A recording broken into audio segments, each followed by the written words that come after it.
just had a real good time. Assalamu alaikum, alaikum, yeah. Assalamu alaikum, alaikum, yeah. Assalamu alaikum, alaikum, yeah. Assalamu alaikum, alaikum, yeah.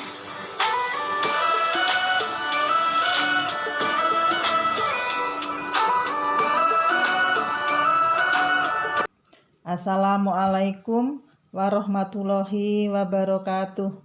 Gimana kabarnya anak-anak hari ini? Semoga kalian dalam keadaan sehat walafiat dan selalu dalam lindungan Allah Subhanahu wa Ta'ala. Pada kesempatan kali ini kita akan belajar bersama materi ilmu pengetahuan alam kelas 9 semester 5 dengan KD 3.3 4.3, yaitu tentang hukum pewarisan sifat. Untuk mengawali pembelajaran hari ini, mari kita bersama-sama membaca basmalah dengan bacaan Bismillahirrohmanirrohim. Semoga dengan pembelajaran daring ini kalian bisa mengerti dan memahami materi sehingga dapat mengerjakan soal-soal latihan dengan benar. Sebelum masuk pada materi, kalian perhatikan peta konsep berikut.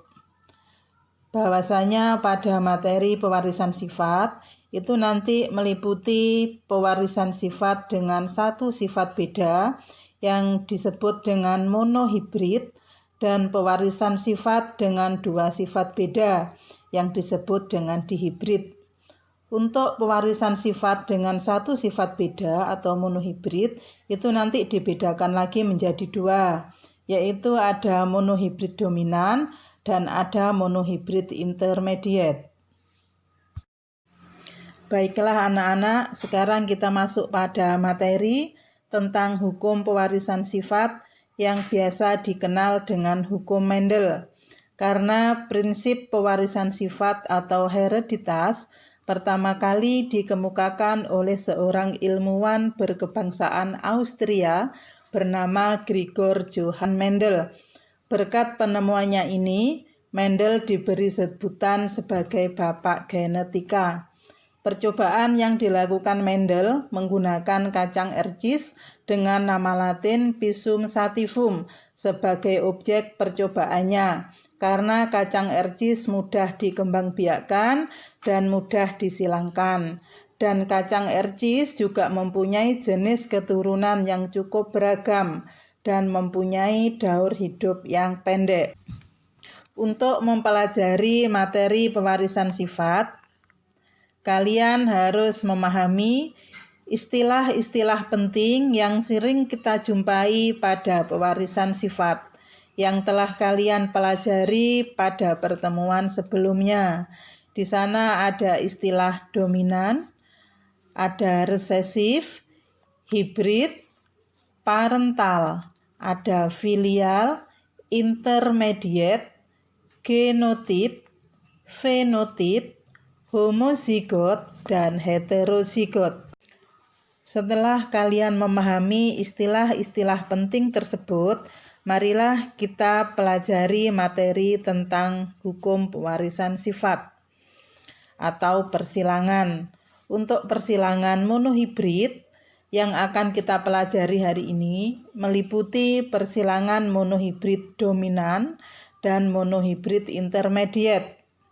Pada pertemuan kali ini, yang akan kita bahas adalah persilangan monohibrid dominan.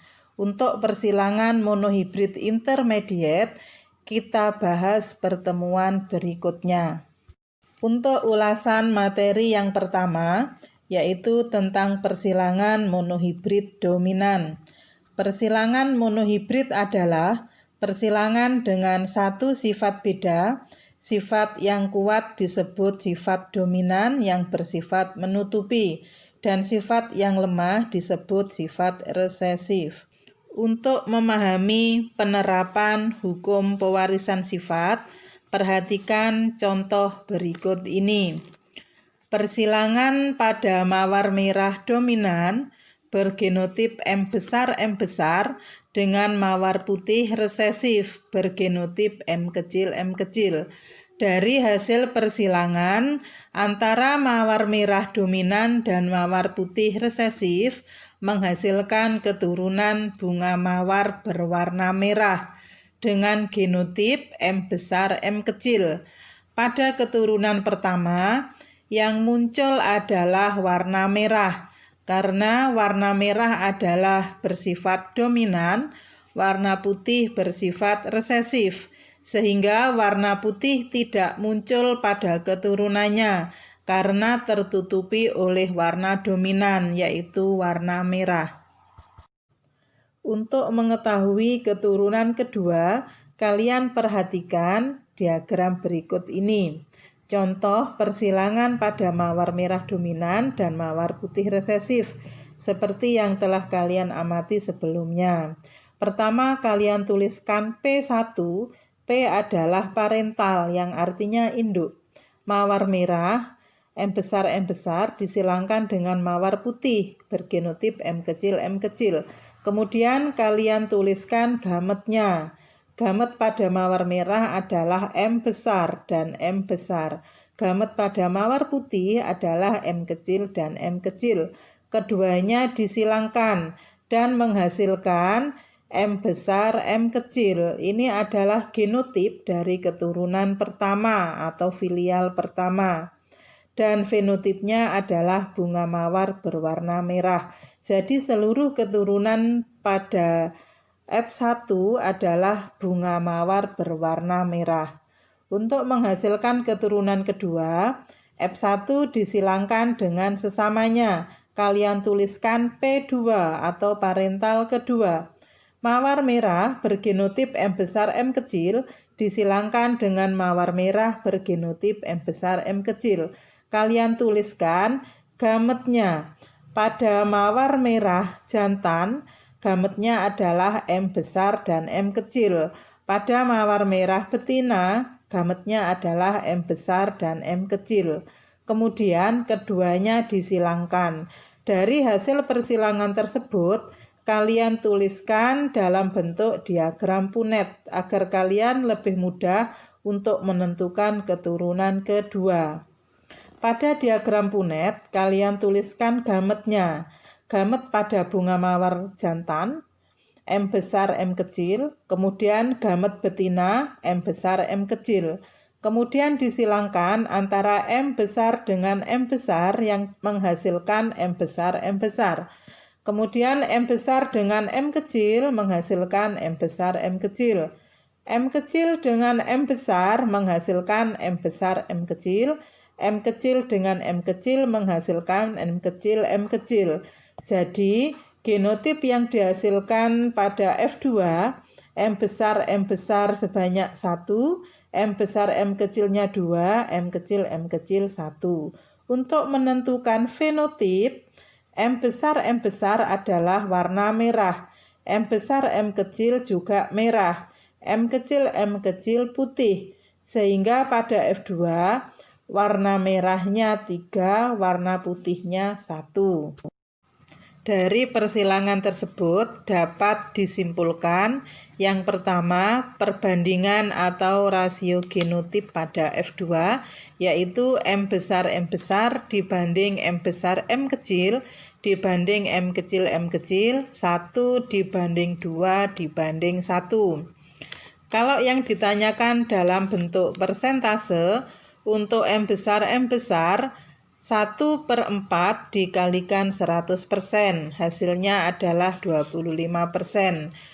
Untuk M besar M kecil, 2/4 kali 100%, hasilnya 50%. Dan M kecil 1/4 kali 100%, hasilnya 25%. Yang kedua, perbandingan atau rasio fenotip pada F2. Fenotip pada F2 ada merah dan putih. Merah 3, putih 1, perbandingannya 3 dibanding 1. Untuk persentasenya, merah 3/4 kali 100% adalah 75%. Untuk putih 1/4 kali 100% hasilnya adalah 25%. Demikian ulasan materi tentang persilangan monohibrid dominan. Mudah-mudahan kalian dapat mengerti dan memahaminya sehingga dapat mengerjakan latihan soal berikut ini.